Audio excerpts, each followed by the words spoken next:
Se cumplen 28 años de la muerte de Pablo Escobar, un narcotraficante muy reconocido a nivel internacional y que marcó la historia de Colombia a finales del siglo XX. Es importante resaltar que nos reconocieron como un país productor de cocaína, sin importar la cantidad de diversidad cultural, gastronómica y de naturaleza que tiene nuestro país.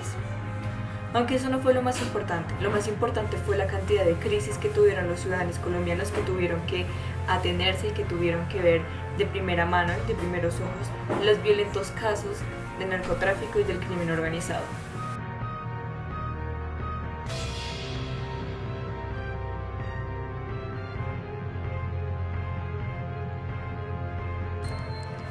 Cuando se habla del narcotráfico se refiere al negocio de las drogas ilícitas de efectos psicotrópicos en Colombia, la producción y distribución de estos productos, así como la evolución histórica de esta actividad económica.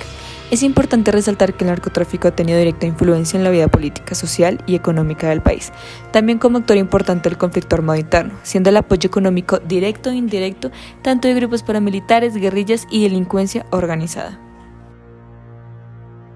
Bueno, muchas gracias de nuevo por la invitación. El narcotráfico sin duda alguna es el gran cáncer de la humanidad porque alimenta un monstruo de muchas cabezas y ese monstruo alimenta el contrabando, el terrorismo, el lavado de activos, el crimen organizado transnacional, la minería ilegal, inclusive el tráfico de armas, de tecnología, etc. Y también muchos otros delitos que afectan la salud y la integridad de las personas. De ahí que el narcotráfico, que básicamente le cuesta al mundo cerca de 500.000 millones de dólares, que es el delito de mayor impacto a nivel mundial, se constituye en una gran amenaza para la humanidad. Y del narcotráfico se financian todos estos fenómenos delictivos que he mencionado.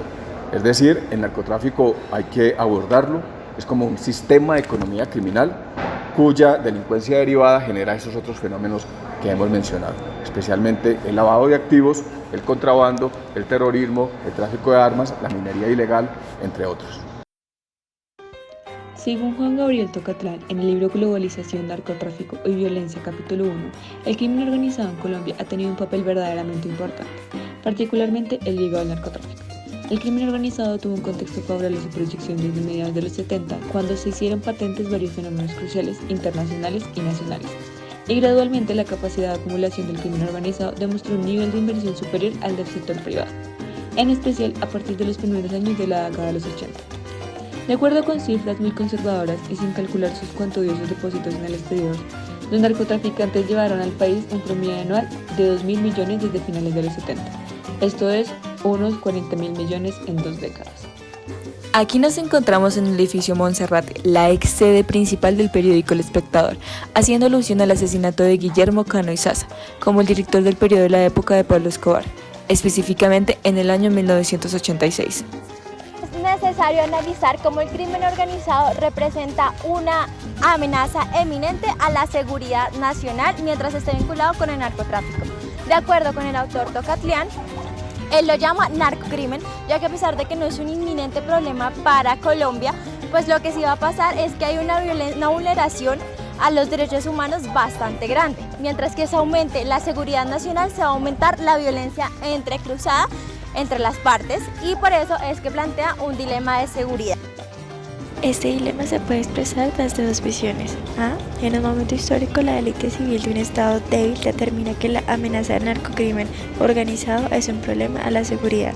Pero esto se establece cuando en la geopolítica la hegemonía incuestionable la establece Estados Unidos, el amo del sumiso país, donde irónicamente se da el mayor consumo de drogas psicoactivas. Pero esto está ligado a tres realidades internas que lo hacen inoperante en la práctica. 1. El estamento militar cree que el enemigo principal es la insurgencia armada de la izquierda, alias el comunismo internacional, pero no identifica en un comienzo la narcocriminalidad organizada como asunto prioritario de la seguridad nacional. 2. La capacidad corruptora de estos sobre importantes segmentos civiles, policiales y militares del Estado, haciendo casi imposible el combate del fenómeno que se busca neutralizar. Y 3. La actitud oscilante, incongruente y dispar de la sociedad ante los costos y beneficios generados por la narcocriminalidad y la profunda desconfianza ante la definición estatal de este fenómeno, lo que no da respaldo y legitimidad a la política pública contra esto vinculado a las drogas. La segunda visión es que independientemente de la definición estatal y la operatividad o viabilidad, el hecho de que Estados Unidos diga que este asunto es un problema de su seguridad nacional muestra presiones, condiciones y restricciones para que Colombia no pueda evitar securitizar este fenómeno. Por ello, este dilema conduce a Colombia a eludir el enfrentamiento total de la narcocriminalidad organizada, la debilita internacionalmente y asume el enfrentamiento absoluto. Con ello, decir que se neutralizó o se eliminó no ha significado su desaparición. Es por ello que gracias a la presión de los sectores políticos e incluso de personajes importantes como el congresista Rodrigo Lara Bonilla, es que este narcocrimen o nueva forma delictiva se tomó en cuenta para la agenda nacional y la seguridad nacional, donde incluso literalmente lo llevó a la muerte a Lara Bonilla, esta situación pues queriendo destapar todos los negocios delictivos de Pablo Escobar e incluso logrando que este saliera del mismo Congreso.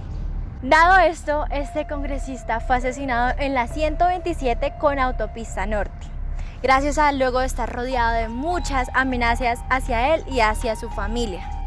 Es así como el hecho de transgredir el límite de matar a un congresista no fue aceptado por este narcotraficante, por lo cual en esa época con pocos como él se atrevían a hablar y debían pagar con su vida. Gracias a ello y a pesar de las presiones, Colombia buscaba cómo parar esa violencia e incluso con las adversidades coyunturales que atravesaba el país, como la corrupción institucional, poniendo la seguridad nacional como tema imprescindible para lograr combatir el narcocrimen organizado. Es así como se observa el rentable negocio del narcotráfico y cómo a finales de los años 70 grupos como el Cartel de Medellín decidieron tomar este estilo de financiamiento con el cual lograron declararle la guerra a la nación. Pero el modelo que utilizaron estas organizaciones criminales ya había existido previamente entre los años 20 y 30 del siglo XX. Se da porque debido a la prohibición del alcohol en Estados Unidos, hay un miembro de la mafia que hace toda una fortuna a base de traficar alcohol. Este no es ni más ni menos que Al Capone. En él y su organización se van a basar los futuros narcotraficantes para organizar de esta manera sus propias organizaciones, es decir, los cárteles. Teniendo en cuenta lo anterior, se puede decir que la mafia colombiana se basó en la estructura de financiación de la organización criminal de Al Capone y de las mafias italianas en su defecto. Este estilo de crimen organizado le permitió al Cartel de Medellín declararle una guerra al Estado de Colombia en razón de que se prohibiera la extradición de colombianos hacia el exterior por medio de amenazas y los atentados hacia políticos y población civil. Guerra que se libró haciendo uso del narcoterrorismo, un nuevo modelo de lucha de estos grupos ilegales, que vemos reflejada en sitios donde ocurrieron actos atroces. Entre estos actos encontramos asesinatos a personajes importantes, los temibles carros bomba que se ponían en sitios estratégicos, y todos con el objetivo de persuadir al Estado para que se cumplieran los intereses de la organización. Sin embargo, el mayor atentado en los tiempos de terror que causó el Cartel de Medellín se dio hacia las instalaciones del DAS, el Departamento Administrativo de Seguridad, cuando un bus cargado con 500 kilos de dinamita dejó un saldo de 63 muertos y 600 heridos. El edificio quedó con su fachada completamente destruida y la plaza de Palo Quemado, que queda a escasos pasos, quedó arrasada debido a la onda expansiva de la explosión. Pero ante esta muestra de capacidad de desarrollo de estos grupos al margen de la ley, es válido preguntarse, ¿cómo es que estos grupos prosperan dentro de nuestro sistema? La respuesta se puede encontrar en nuestro sistema económico, analizándolo profundamente. Y sí, es que el capitalismo da rienda suelta a la organización y conformación de estos grupos al margen de la ley, conocidos como carteles. Por ende, la criminalidad en Colombia también puede considerarse como un fenómeno dado, según Tolcatlián, por el entorno cultural, cuyos valores y prácticas individuales, sociales, políticas y jurídicas han facilitado al crimen organizado nacional su expansión ascendente y su potencial consolidación. Aún así, el narcotráfico sigue presente en nuestra sociedad, y como no lo haría si el negocio sigue siendo igual de rentable que siempre. No es de dudar que durante las 2 décadas que hemos vivido del siglo XXI, las exportaciones y los cargamentos de droga y alucinógenos desde el territorio nacional no han hecho más que aumentar. Y por ello mismo hemos visto las más grandes y numerosas incautaciones por parte de la fuerza pública en su historia. Sí, la prohibición, desde que se tenga un sistema de autoridades, de herramientas jurídicas y materiales fuertes para asegurar de que esa prohibición funcione es efectiva. Sin embargo, es importante que cuando se hable de legalización o de una política de tolerancia con el consumo de drogas o con el narcotráfico, se tenga en cuenta que se está enviando un mensaje equivocado, un mensaje errado que puede afectar a la sociedad, que puede afectar inclusive la misma convivencia y seguridad ciudadana. Por eso hemos visto experiencias recientes como en Uruguay, por ejemplo. En Uruguay se legalizó la cadena de consumo y de comercialización de estupefacientes, pero esto ha generado mayor delincuencia, mayor criminalidad organizada. Se han generado los decomisos más grandes de cocaína y de marihuana en la historia de Uruguay. Y el delito, particularmente el homicidio, se incrementó en un 50%. Pues estamos señalando de que la tolerancia con la comercialización y el consumo aumentó la delincuencia. No solamente en Uruguay, sino también en otros países. En Chicago, por ejemplo, ocurre esto. De ahí que la prohibición siempre será una medida apropiada, repito, siempre y cuando las autoridades y el Estado tengan las suficientes herramientas, contundencia, carácter y fortaleza para asegurar que esa prohibición funcione. No solo eso, aunque para el final de la primera década de este siglo, el aumento de la población carcelaria por narcotráfico había aumentado más de un 200%, el consumo también ha aumentado más de un 200%, por lo cual para el 2013 Colombia se convirtió no solo en uno de los mayores exportadores de narcóticos del mundo, nos convertimos también en uno de los mayores consumidores de Latinoamérica. La criminalidad organizada se ha aprovechado de esto y ha convertido a nuestras ciudades en parte de todo este proceso. Los tipos de expendios de drogas y las modalidades para la misma no han hecho más que prosperar en nuestras ciudades, y el más esparcido de todos es el microtráfico. Un grupo de personas que van y venden en las calles y vecindarios de nuestras ciudades, lo que en los lugares más apartados del país se cultiva en masa. Esto lo que ha permitido es que sea mucho más difícil incautar las grandes sumas de droga por parte de la fuerza pública, y les ha dado a estos grupos la fuerza y la capacidad para expandirse aún más, iniciando una nueva ola de asesinatos por el control de nuestras ciudades. Por otro lado, la criminalidad organizada se ha estado sirviendo de su capacidad de fácil adaptación, y lo que ha hecho es que ha empezado a diversificar sus fuentes de ingresos. La minería ilegal y la extracción de vida silvestre de nuestro país han sido de sus frutos más grandes a lo largo de este siglo. Lo que hemos visto es que han empezado de nuevo a tomar control, a tomar poder, a hacer alianzas internacionales y a seguir construyéndose como margen de la ley.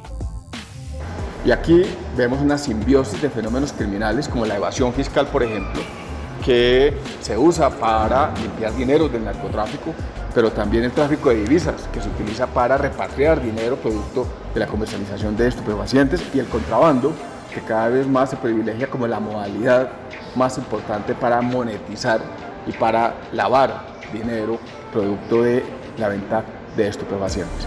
La Policía Fiscal Aduanera cumple funciones de inteligencia, de policía judicial y de control, y se encarga precisamente de adelantar investigaciones con el propósito de desarticular estructuras, de capturar a los evasores fiscales, de identificar estas personas que están repatriando dinero ilícito a nuestro país, por ejemplo muchas casas de cambio que se dedican al lavado de dinero a través de la compra y venta de divisas extranjeras, pero también se encarga de adelantar investigaciones por lavado de activos y de extinción de dominio contra estas organizaciones que se dedican especialmente al narcotráfico y al contrabando. Todavía continúa el debate sobre qué debemos y qué podemos hacer para combatir este flagelo. Lo único que sabemos es que no podemos quedarnos quietos, porque al hacerlo, quienes acaparan al país son precisamente estas bandas delincuenciales. Hay muchas formas en las que podemos actuar. Lo primero es investigar, buscar y hacer todo lo posible para llegar a un mejor país.